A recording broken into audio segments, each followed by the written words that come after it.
بسم اللہ الرحمن الرحیم۔ شروع اللہ کا نام لے کر جو بڑا مہربان نہایت رحم والا ہے۔ حامیم۔ اس کتاب کا اتارا جانا اللہ کی طرف سے ہے جو غالب ہے، دانا ہے۔ بے شک آسمانوں اور زمین میں ایمان والوں کے لیے اللہ کی قدرت کی نشانیاں ہیں، اور تمہاری پیدائش میں بھی اور جانوروں میں بھی جن کو وہ پھیلاتا ہے یقین کرنے والوں کے لیے نشانیاں ہیں، اور رات اور دن کے آگے پیچھے آنے جانے میں، اور وہ جو اللہ نے آسمان سے ذریعہ رزق نازل فرمایا پھر اس سے زمین کو اس کے مردہ ہو جانے کے بعد زندہ کیا، اس میں اور ہواؤں کے گردش دینے میں عقل والوں کے لیے نشانیاں ہیں۔ یہ اللہ کی آیتیں ہیں جو ہم تم کو سچائی کے ساتھ پڑھ کر سناتے ہیں، تو یہ اللہ اور اس کی آیتوں کے بعد کس بات پر ایمان لائیں گے؟ ہر جھوٹے گناہگار پر افسوس ہے کہ اللہ کی آیتیں اس کو پڑھ کر سنائی جاتی ہیں تو ان کو سن تو لیتا ہے، مگر پھر غرور سے ضد کرتا ہے کہ گویا ان کو سنا ہی نہیں۔ سو ایسے شخص کو دکھ دینے والے عذاب کی خوشخبری سنا دو، اور جب ہماری کچھ آیتیں اسے معلوم ہوتی ہیں تو ان کی ہنسی اڑاتا ہے۔ ایسے لوگوں کے لیے ذلیل کرنے والا عذاب ہے، ان کے پیچھے دوزخ ہے، اور جو بھی یہ کرتے رہے کچھ بھی ان کے کام نہ آئے گا، اور نہ وہی کام آئیں گے جن کو انہوں نے اللہ کے سوا معبود بنا رکھا تھا، اور ان کے لیے بڑا عذاب ہے۔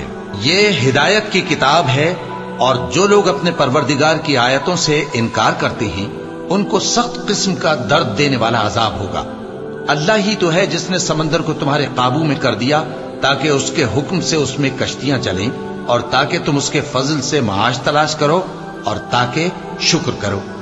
اور جو کچھ آسمانوں میں ہے اور جو کچھ زمین میں ہے سب کو اسی نے اپنے حکم سے تمہارے کام میں لگا دیا۔ جو لوگ غور کرتے ہیں ان کے لیے اس میں قدرت کی نشانیاں ہیں۔ مومنوں سے کہہ دو کہ جو لوگ اللہ کے ان دنوں کی جو اعمال کے بدلے کے لیے مقرر ہیں توقع نہیں رکھتے ان سے درگزر کریں، تاکہ اللہ ان لوگوں کو ان کے اعمال کا بدلہ دے۔ جو کوئی عمل نیک کرے گا تو اپنے لیے، اور جو برے کام کرے گا تو ان کا ضرر بھی اسی کو ہوگا، پھر تم اپنے پروردگار کی طرف لوٹ کر جاؤ گے۔ اور ہم نے بنی اسرائیل کو کتاب ہدایت اور حکومت اور نبوت بخشی اور پاکیزہ چیزیں عطا فرمائیں، اور اہل عالم پر ان کو فضیلت دی، اور ان کو دین کے بارے میں دلیلیں عطا کی، تو انہوں نے جو اختلاف کیا تو علم آ چکنے کے بعد آپس کی ضد سے کیا۔ بے شک تمہارا پروردگار قیامت کے دن ان میں ان باتوں کا جن میں وہ اختلاف کرتے تھے فیصلہ کر دے گا۔ پھر ہم نے تم کو دین کے کھلے رستے پر قائم کر دیا، تو اسی رستے پر چلے چلو، اور نادانوں کی خواہشوں کے پیچھے نہ چلنا۔ یہ اللہ کے سامنے تمہارے کسی کام نہیں آئیں گے، اور ظالم لوگ آپس میں ایک دوسرے کے دوست ہوتے ہیں، اور اللہ پرہیزگاروں کا دوست ہے۔ یہ قرآن لوگوں کے لیے دانائی کی باتیں ہیں، اور جو یقین رکھتے ہیں ان کے لیے ہدایت اور رحمت ہے۔ جو لوگ برے کام کرتے ہیں کیا وہ یہ خیال کرتے ہیں کہ ہم ان کو ان لوگوں جیسا کر دیں گے جو ایمان لائے اور عمل نیک کرتے رہے، اور ان کی زندگی اور موت یکساں ہوگی؟ یہ جو دعوے کرتے ہیں برے ہیں۔ اور اللہ نے آسمانوں اور زمین کو حکمت سے پیدا کیا ہے، اور تاکہ ہر شخص اپنے اعمال کا بدلہ پائے، اور لوگوں پر ظلم نہیں کیا جائے گا۔ بھلا تم نے اس شخص کو دیکھا جس نے اپنی خواہش کو اپنا معبود بنا رکھا ہے اور باوجود جاننے بوجھنے کے گمراہ ہو رہا ہے؟ تو اللہ نے بھی اس کو گمراہ رہنے دیا، اور اس کے کانوں اور دل پر مہر لگا دی، اور اس کی آنکھوں پر پردہ ڈال دیا۔ اب اللہ کے سوا اس کو کون راہ پر لا سکتا ہے؟ تو کیا تم لوگ نصیحت نہیں حاصل کرتے اور کہتے ہیں کہ ہماری زندگی تو صرف دنیا ہی کی ہے، کہ یہیں مرتے اور جیتے ہیں، اور ہمیں زمانہ ہی ہلاک کر دیتا ہے؟ اور ان کو اس کا کچھ علم نہیں، محض قیاس آرائیاں کرتے ہیں۔ اور جب ان کے سامنے ہماری کھلی کھلی آیتیں پڑھی جاتی ہیں تو ان کی یہی حجت ہوتی ہے کہ اگر سچے ہو تو ہمارے باپ دادا کو زندہ کر لاؤ۔ کہہ دو کہ اللہ ہی تم کو جان بخشتا ہے، پھر وہی تم کو موت دیتا ہے، پھر تم کو قیامت کے روز جس کے آنے میں کچھ شک نہیں تم کو جمع کرے گا، لیکن بہت سے لوگ نہیں جانتے۔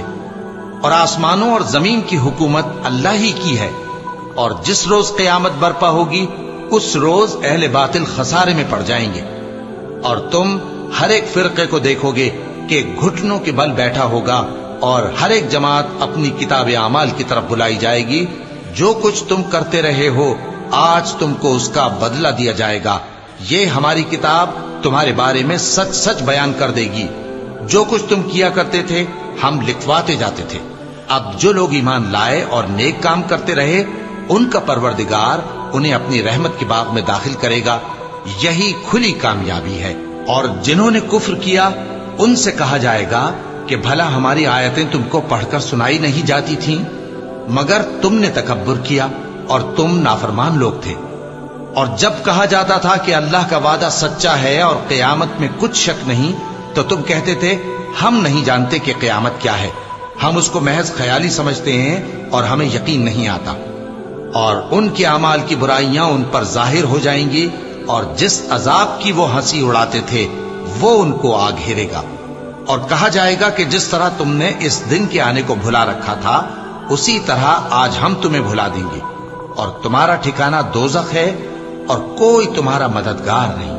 یہ اس لیے کہ تم نے اللہ کی آیتوں کو مذاق بنا رکھا تھا اور دنیا کی زندگی نے تم کو دھوکے میں ڈال رکھا تھا. سو آج یہ لوگ نہ دوزخ سے نکالے جائیں گے اور نہ ان کی توبہ قبول کی جائے گی. بس اللہ ہی کے لیے ہر طرح کی تعریف ہے جو آسمانوں کا مالک ہے اور زمین کا بھی مالک اور تمام جہانوں کا پروردگار ہے. اور آسمانوں اور زمین میں اسی کے لیے بڑائی ہے اور وہ غالب ہے، دانا ہے.